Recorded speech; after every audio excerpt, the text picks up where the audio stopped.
வணக்கம். தமிழ்நாட்டின் மிக சிறந்த அரசியல் நிபுணர், இப்பொழுது இருக்கக்கூடிய அரசியல்வாதிகளில் மிகவும் பழுத்த பழமான மருத்துவர் ராமதாஸ் அவர்கள் ஒரு அறிக்கையை வெளியிட்டிருக்கிறார். அந்த அறிக்கைக்கு பதில் சொல்ல முடியாமல் அவருக்கு வேறு வேலை இல்லை என்று திமிராக ஆணவமாக தமிழகத்தின் முதலமைச்சர் திரு ஸ்டாலின் அவர்கள் சொல்லியிருக்கிறார்கள். என்ன வருத்தப்பட வேண்டிய விஷயம்னு சொன்னீங்கன்னாக்கா, இன்று இருக்கிற அரசியல்வாதிகளில் ஒரு அறிக்கையை வெளியிட்டேன்னு சொன்னால் மருத்துவர் ராமதாஸை போல ஒரு தெளிவான அறிக்கையை வெளியிடக்கூடியவர்கள் யாரும் இல்லை. இன்று அவர்கள் நிறைய பேர் இன்றைக்கி டாக்டர் பட்டம் வாங்குகிறாங்க. அன்றைய தினத்தில் 1969-70 ஒருவர் டாக்டர் பட்டம் வாங்கினார். அந்த டாக்டர் பட்டம் கொடுக்கக்கூடாது என்று சொல்லி அந்த டாக்டர் பட்டத்தை கொடுக்கக்கூடிய அந்த கல்லூரியில், அந்த பல்கலைக்கழகத்தில் படித்த மாணவர்கள் போராட்டம் செய்தார்கள். அந்த போராட்டத்திலே அவர்களை எதிர்த்து டாக்டர் பட்டத்தை வாங்கியவர் ஒருவர் இருக்கிறார். அவர் டாக்டர் பட்டத்தை போட்டதால தான் படித்து பட்டம் பெற்ற மருத்துவர் ராமதாஸ் அவர்கள் டாக்டர் என்று போடாமல் தூய தமிழிலே மருத்துவர் என்று போட்டிருக்கிறார்.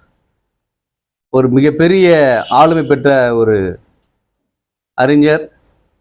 அவருக்கு அந்த டாக்டர் பட்டத்தை கொடுக்கக்கூடாது என்று சொல்லிய காரணத்தை தாண்டி ஒரு அராஜகத்தின் போக்கிலே அந்த டாக்டர் பட்டத்தை ஒரு பெற்றிருக்கிறார். அதுபோல் டாக்டர் மருத்துவர் ராமதாஸ் அவர்கள் பெறவில்லை. அதே சமயத்தில் இன்று இருக்கக்கூடிய திமுக கட்சிக்கு அதனுடைய உதயசூரியனை சின்னத்தை கொடுத்தவர் ராமதாஸ் அவர்கள், மருத்துவர் ராமதாஸ் அவர்கள் சார்ந்திருக்கக்கூடிய வன்னிய சங்கத்துடைய கோவிந்தசாமி படையாச்சி அவர்களால் கொடுக்கப்பட்ட சின்னம்தான் உங்களுடைய திமுகவினுடைய உதயசூரியன் சின்னம். அந்த சின்னத்தை வைத்து கொண்டு தான் இத்தனை ஆண்டு காலமாக நீங்கள் ஆட்சி ஆண்டீர்கள். அதை மறந்துட்டீங்க. அதே சமயத்தில் கலைஞர் அவர் வீடு இருந்த வரையில் அவர் போட்டிருந்த அணிந்திருந்த அந்த மஞ்சள் துண்டு மருத்துவர் ராமதாஸ் அவர்களால் கொடுக்கப்பட்டது. அதெல்லாம் வாங்கிட்டீங்க. நன்றி மறந்து இன்று ஒருவர் கேள்வி கேட்க என்று சொன்னால் அந்த கேள்விக்கு முறையான பதில் சொல்ல திராணி இல்லாமல் அவர் மேல் வசைப்பாடக்கூடிய முதலமைச்சரை பார்க்கிறோம். அவர் சாதாரணமாக கேள்வி கேட்கவில்லை. தமிழ்நாட்டின் குடிமகன் என்ற உரிமையில கேட்கிறார். இவர் முதுபெரும் அறிஞர் கேட்ட கேள்விக்கே பதில் சொல்லனா, எங்களை போன்ற சாமானிய மக்கள் கேள்வி கேட்கக்கூடாதா? கேட்க பதில் சொல்ல முடியாத உங்களால்? எங்களை போன்றவர்கள் போட்ட ஓட்டு வங்கியால் நீங்கள் ஆளுமையில் இருக்கிறீர்கள். இது அரசர் பதவி அல்ல, உங்கள் நிரந்தரமான அரசரும் அல்ல. இந்த காட்சிகளும் இடமாறும். இந்த காட்சி இடமாறும் போது இதில் காணாமல் போக வாய்ப்பு உண்டு. இதெல்லாம் மனதில் வைத்து கொண்டு பேச வேண்டும். ஒரு முதலமைச்சர் பதவி என்பது அனைத்து மக்களுக்குமான முதலமைச்சர் இருக்கக்கூடியவர்கள். யார் கேள்வி கேட்டாலும், பொதுமக்கள் யார் கேள்வி கேட்டாலும் தமிழக மக்கள் யாருடைய கேள்விக்கும் பதில் சொல்லக்கூடிய தார்மீக பொறுப்பு முதலமைச்சருக்கு இருக்கிறது. அது போன்ற ஒரு முதலமைச்சரை நாங்கள் பெறவில்லை என்பதுதான் எங்களுடைய ஒரு துரதிருஷ்டமான நிகழ்ச்சியாக பார்க்க வேண்டியதாக இருக்கிறது. இன்றைய காலகட்டத்தில் மருத்துவர் ராமதாஸ் மட்டுமல்ல, அவர் சார்ந்த பாட்டாளி மக்கள் கட்சியும் தமிழகத்துக்கு எண்ணற்ற நல்ல செயல்களை செய்திருக்கிறார்கள். இந்த சமயத்தில் நீங்கள் சமத்துவம் சொல்லக்கூடிய திமுக கட்சி எங்கள் சமூகத்தை நிலையாட்டினீங்க? அரசியல் ஆசையற்றவர் மருத்துவர் ராமதாஸ் அவர்கள். பதவியை வேண்டாம் என்று சொல்லியவர். இன்று அளவிலும் அவர் நினைத்திருந்தால் எவ்வளோ பெரிய பதவியை எடுத்திருக்கலாம். சட்டசபையில் நான் காலிட வைக்க மாட்டேன் என்று சொல்லி இதுவரையில் அதை காப்பாற்றி கொண்டு வருகிறார். அந்த பதவிக்கு ஆசைப்படாது. உங்களைப் போல முதலமைச்சர், துணை முதலமைச்சர் என்ற பதவி வெறி பிடித்தவர் அல்ல மருத்துவர் ராமதாஸ் அவர்கள். இன்றைய அளவும் அவர் கூட்ட ஒரு அறிக்கைக்கு தமிழகமே தலை சாய்க்கும். அதை போன்ற ஒரு உண்மையான அரசியல்வாதி தமிழகத்தில் இருக்கக்கூடியவர்கள் அவரை போன்ற அரசியல் தெளிவு பெற்றவர்கள் யாரும் கிடையாது. முதலமைச்சர் மட்டுமல்ல, இந்தியாவினுடைய பிரதம மந்திரியே அவரை காண வந்திருக்கிறார். அது போன்ற ஒரு அப்பழக்கற்ற ஒரு அரசியல்வாதி, ஒரு பழுத்த ஒரு அரசியல்வாதியை நீங்கள் உதாசீனப்படுத்துவது தமிழக மக்களால் ஏற்றுக்கொள்ள முடியாது. தமிழகத்திலே நீங்கள் நிர்வாகம் செய்து கொண்டு இருக்கிறீர்கள். இன்றைய காலகட்டத்தில் ஒரு அறிக்கை வெளியிடப்பட்டது. இந்தியாவில் இருக்கக்கூடிய மாநிலங்களில் அதிக கடன் வாங்கிய மாநிலம் எதுவென்று பார்த்தால் முதலிடத்தில் தமிழகம் இருக்கிறது. ஏறக்குறைய 8 லட்சம் கோடி கடனாளியாக தமிழக மக்கள் இருந்து கொண்டிருக்கிறார்கள். இவ்வளோ கடனை வாங்கிய பிறகும் எந்த ஒரு திட்டமும் முறையாக செயல்படுத்தவில்லை. செயல்படுத்தி சொன்னால் உங்களை யாரும் கேள்வி கேட்க முடியாது. நீங்கள் அதை செய்யவே இல்லை. இரண்டாவது, மருத்துவர் ராமதாஸை போன்றவர்கள் கேள்வி கேட்கலன்னா யார் கேள்வி கேட்டால் நீங்கள் பதில் சொல்லுவீங்க. அதை சொன்னீங்கன்னா அது நாங்கள் கேள்வி கேட்க ஒரு வாய்ப்பாக இருக்கும். நீங்கள் வெளிப்படையாக சொல்லுங்கள், மருத்துவர் கேள்வி கேட்க தேவையில்லைன்னா யார் கேட்கணும்னு சொல்லுங்கள், அவங்க கேள்வி கேட்பாங்க. அப்போ உங்கள் கேள்வி கேட்கறதுக்கு தமிழக மக்களுக்கு உரிமை இருக்கிறதா இல்லையா என்ற கேள்வி வருகிறது இல்லையா? அப்போ யார்கிட்ட பதில் சொல்லுவீங்க? இது நிரந்தரமான முதலமைச்சர் பதவி நிரந்தரமானது கிடையாது. எப்போன்னே ஒரு 1.5 வருஷம், ஒரு 15-14 மாதம் உங்களுக்கு ஆட்சி இருக்குது. அந்த ஆட்சி காலம் தான், அதுக்கப்புறம் என்ன ஆகுன்னு யாருக்கும் தெரியாது. மீண்டும் வருவீங்களா என்பது கேள்விக்குறியான விஷயம். அறிவுரை சொல்ல ஆளாத அரசாங்கம் தானே அழியும். திமுக ஆட்சியின் வீழ்ச்சிக்கு இது ஒரு எடுத்துக்காட்டு. இந்த வீழ்ச்சியை நீங்கள் தானே தேடிக்கிறது. அறிவுரை சொல்லாமல் இருந்தீங்கன்னா, நீங்கள் இஷ்டம் போல செய்வீங்கன்னா, இந்த ஆட்சியில் யாரும் கேள்வி வைக்கக்கூடாதுன்னா அப்போ எங்களுக்கு என்ன அதிகாரம் இருக்குது? நீங்கள் இதை மன்னராட்சியா? இது நடந்து கொண்டிருப்பது சட்டப்படியான மக்கள் ஆட்சி. மக்கள் ஒவ்வொருவருக்கும், தமிழகத்தில் பிறந்த ஒவ்வொருவரும் உங்களை கேள்வி கேட்க உரிமை உள்ளவன். அதுக்கு நீங்கள் கட்டாயம் பதில் சொல்லியே தீரணும். அதுக்காக முதலமைச்சர் பதவி கொடுத்துருக்கோம். நாங்கள் எல்லாம் முதலமைச்சர் ஆக முடியாதுன்ற காரணத்தால் தான் ஓட்டு போட்டு உங்களை தேர்ந்தெடுத்திருக்கோம். நீங்கள் ஒருவரும் கடமைப்பட்டவர். தமிழக மக்களுக்கு தார்மீக பொறுப்பேற்று நீங்கள் கடமை பதில் சொல்லி ஆகணும். அந்த யார்கிட்ட பதில் சொன்னார்? நாங்கள் யார்கிட்ட? ராமதாஸ் ஐயா யார்கிட்ட பதில் சொல்லணும்? சட்டப்படி அதான் உண்மை. இந்திய அரசியல் சட்டம் சொல்கிறது அதான். நீங்கள் மன்னர் கிடையாது, ஞாபகம் வச்சுக்கணும். முதலமைச்சர் அவர்கள் நீங்கள் இந்த தமிழ்நாட்டின் மன்னர் இல்லை என்பது ஞாபகம் வச்சுங்க. அரசர் இல்லை, நீங்கள் கோமகன் இல்லை. நீங்கள் தமிழக மக்களின் ஒரு பிரதிநிதி, அவ்வளோதான். நீங்கள் சொல்கிறதான் கேட்டுன்னு தலையாட்ட முடியாது. சில ஈன பிறவிகள் உங்களுக்கு ஜிங்சாக் போடலாம். ஆனால் உண்மை நிலவரம் தமிழகத்தில் ஒவ்வொரு மனிதனும், ஒவ்வொரு தமிழ்நாட்டின் குடிமகனும் கேள்வி கேட்க உரிமை உள்ளவன். அதுக்கு நீங்கள் பதில் சொல்லி தீரணும். இரண்டாவது, டாஸ்மாக ஒழிக்கன்னு வந்தீங்க, அது போராட்டம் பண்ணீங்க. டாஸ்மாக ஒழிச்சிட்டிங்களா? இது என்ன முயற்சி பண்ணீங்க? ஒரு முயற்சியும் பண்ணல. டாஸ்மாக சில கடையை மூடிங்க, பல கடையை திறந்தீங்க. டாஸ்மாக ஒழிக்கல. ஒரு கவிஞர், பெண் கவிஞர் இருந்தார். இந்தியாவில் தமிழ்நாட்டில் இளம் விதவைகள் அதிகம் என்று சொன்னார். அந்த கவிஞர் இப்போ காணாமல் போயிட்டாங்க. எங்கே போயிட்டாங்கன்னு தெரியல. அந்த கவிஞர் சொன்னார், இந்தியாவில் தமிழ்நாட்டில் இளம் விதவைகள் அதிகம்னு சொல்லிட்டு. அவர் ஆளே காணோம் இப்போ. ரெண்டாவது, ஒருத்தர் சொன்னார், நீட்டு ரகசியம் சொல்கிறேன்னு சொன்னார். நீட் ரகசியம் இன்னும் சொல்லிக்கிட்டே இருக்கார்.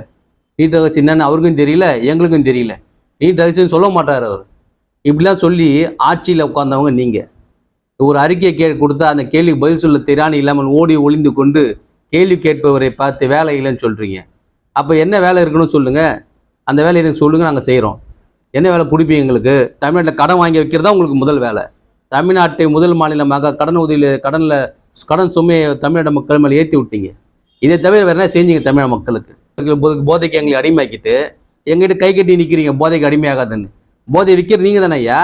டாஸ்மாக் திறந்து நீங்கள், சிகரெட் கஞ்சா விற்கிறது உங்கள் இதெல்லாம் வைக்கிறது. சிகரெட்டை தடை பண்ணல, டாஸ்மாக் தடை பண்ணல, எல்லாத்தையும் கொடுத்துட்டு தமிழக மக்களே போதைக்கு அடிமையாவது கெஞ்சிட்டீங்களே. அப்போ உங்களுக்கு முதலமைச்சர் பதவி எதுக்கு? உங்களுக்கு முதலமைச்சர் பதவி ஜாஜம் பண்ணிட்டு போங்களேன். பதவி தேவையில்லை உங்களுக்கு.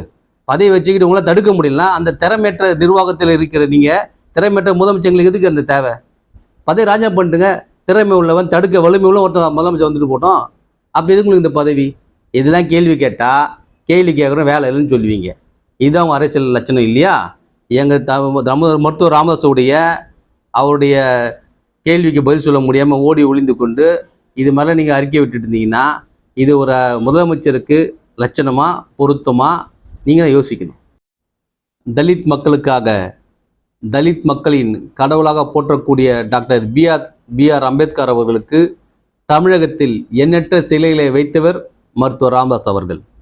வன்னிய சமுதாயத்தை கூட மிகப்பெரிய வேலையை செய்யாமல் தலித் மக்களுக்காக சமத்துவ நிலையத்தை நிலைநாட்டியவர் மருத்துவர் ராமதாஸ் அவர்கள். சமத்துவம் நீங்கள் பேசுகிறீங்க, அன்றே செய்து காட்டியவர். இன்றளவும் தமிழகத்தில் தன்னிகரற்ற தலைவனாக வாழ்ந்து கொண்டிருக்கிறார்.